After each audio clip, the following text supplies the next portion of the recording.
Hey everybody, it's Cory with AMX Realty The Meals Group. This week I'm going to be talking to you about the home buying process. I get a ton of questions from first-time home buyers and even people who have bought a home but maybe it's been 6 or 7 years and they're just not sure what to expect. I'm going to talk to you about where we start in the process, what to expect along the way, and a lot of other great information. Stay tuned. The first step in the home buying process is getting pre-approved through a lender. Now, this lets you, the buyer, know exactly what price range to be looking in. Also, most listing agents won't let buyers view homes unless they have a pre-approval letter. And since we're in such a competitive seller's market, 99.9% of the sellers will not accept an offer unless it has a pre-approval letter. So it's very important that that's where you start in the process, is getting pre-approved with a lender. After you've gotten pre-approved, the next step is hiring a realtor. It's important that you actually interview a realtor just as you would somebody who's going to do any other job for you. You want to make sure that they're going to advocate for you, that they're going to negotiate the best sales price, and that they're going to keep you in the loop and make sure you know exactly what's going on in the process. Once you do find a realtor that you like, you're going to enter into what's called a buyer's representation agreement. It's basically a contract saying that you commit to this realtor and that this realtor is committed to you and that y'all are going to work together to accomplish the goal of buying a home. Now that you're pre-approved and you've got a great realtor to work with, the next step is finding a home. What I like to do when working with clients is set them up on an email that automatically sends them a notification as soon as a listing hits the market. This ensures that they're getting the most up-to-date information about what's out there. Once you see a few listings, or maybe even just one listing that you think you're really going to like, we can schedule a showing to go preview the property and make sure that's exactly what you think it is. At this point, we'll weed out the bad ones, and of course, we'll find the perfect home for you. So once we do find this perfect home, the next step is submitting the offer. Now, on the offer, it's a 9-page contract and can come with a lot of addendums, and I can go into a lot more detail about that, but for time's sake, I'm going to keep it simple and we'll just move on to the next step. After you've submitted your offer and you're negotiating back and forth, you're finally going to come to an agreement with the seller. Once you've come to an agreement, that's whenever your realtor will take an executed copy of the contract to the title company. And with that, they'll also take an earnest money check, which is negotiated in the contract. Earnest money is a show of good faith. It's a show of consideration that you're serious about this offer and that you really intend to buy the property. Typically, sellers like to see at least 1%, but like I said, it is negotiable. Another thing that you're going to deliver upon execution of the contract is the option fee, which is also negotiable in the contract. Now, the option fee is for an inspection period. That's when you negotiate for an inspection period in the contract. It can be anywhere from 7 to 10 days, and you typically pay the buyer $100 for 10 days.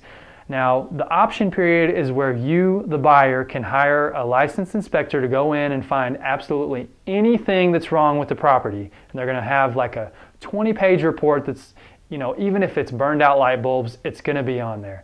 So with that report, you go through and you find the things that are really important to be fixed, or you can negotiate the sales price. As long as you're still in that option period, if the seller's not willing to budge on price and they're not willing to do the repairs, you as the buyer have the unrestricted right to walk away from the contract and still get your earnest money back. The only money that you would have invested is the option fee of $100 if you got a 10-day option, and the investment of the inspection, which is typically going to be around $400.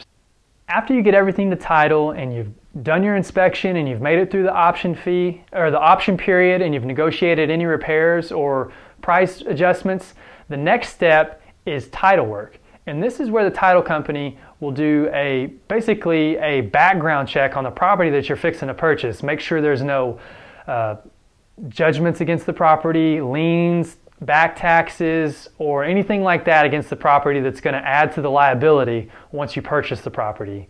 And moving right along, the next step in the process is the appraisal.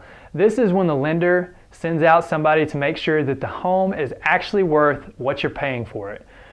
Considering everything goes smoothly with the appraisal, the next step in the process is the pre-closing. And that's where the lender is going to send the final closing documents to the title company. They're going to come up with what's called the HUD-1 settlement statement.